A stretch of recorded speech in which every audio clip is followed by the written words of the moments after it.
Let's go for a run.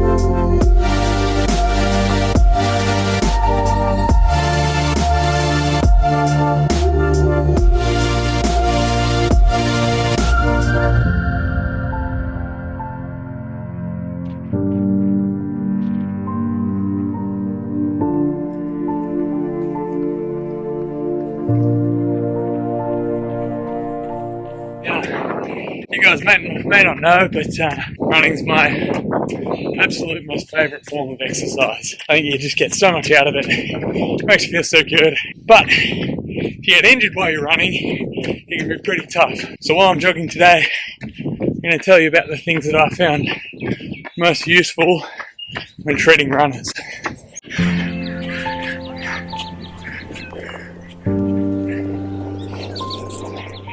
Playgrounds just opened in Melbourne.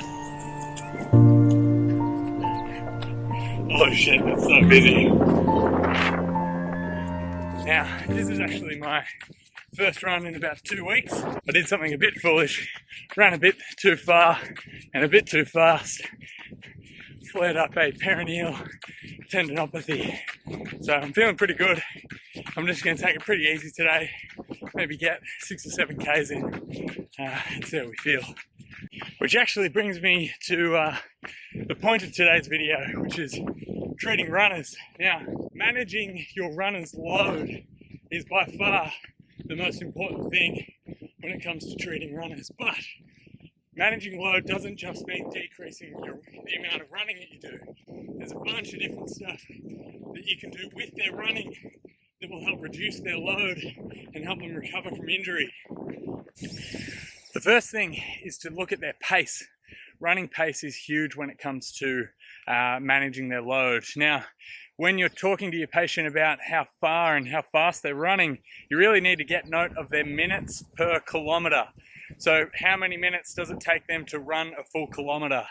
You've got to get that number, and then what you can do is manipulate that number in order to remove load from the body. So, for example, if you're looking after a hip or a knee problem, running slowly causes more contact time with the ground or more stance time. And so what that can do is actually place more load onto the hip or the knee. So for these people, you might want to experiment with changing their running up so that they maybe run a little bit shorter, but run a little bit quicker to manipulate the load that goes through the body. Another way that you can manipulate the loading is by looking at the terrain. So hills are going to put more load through the hips, through the knees, through the feet, through the ankles, through the calves. They're going to be harder on the body. So if you're trying to get someone to settle down, you want to have a look at how many hills this patient is running. Whoa, it's super windy out here. So getting them to go run laps of an oval might be the thing that takes a bit of load away from their ankle tissues and allows them to keep running without pain.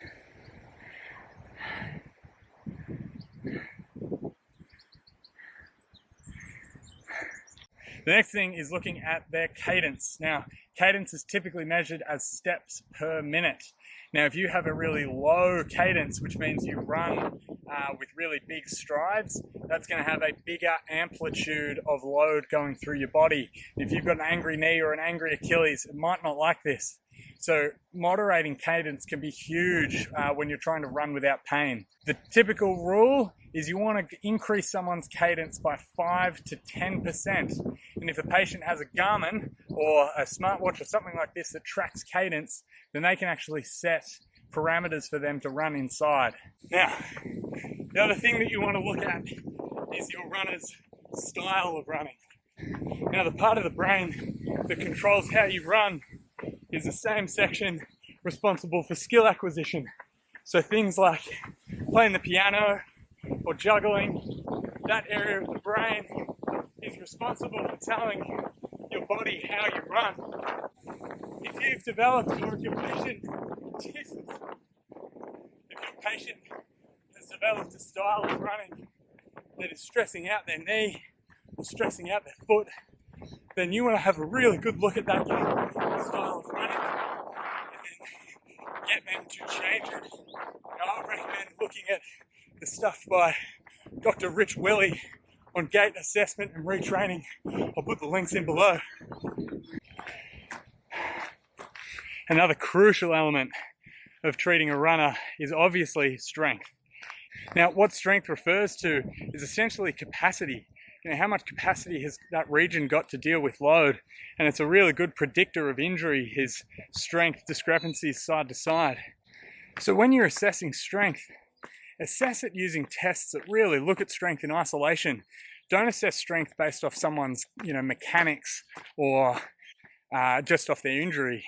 You want to assess strength off your strength tests. So isolate the region, apply load to it, and then get them to work until failure.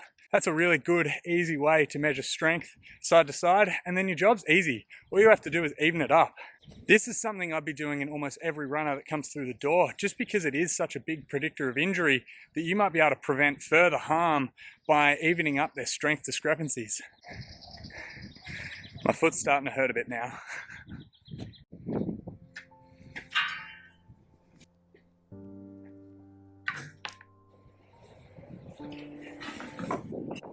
But lastly, the most important thing when you're treating runners is to get out there and run yourself. It is so much easier to empathize with your patients when you do the things that they do. And if you're really keen on treating runners well, then I'd suggest getting out there and run yourself.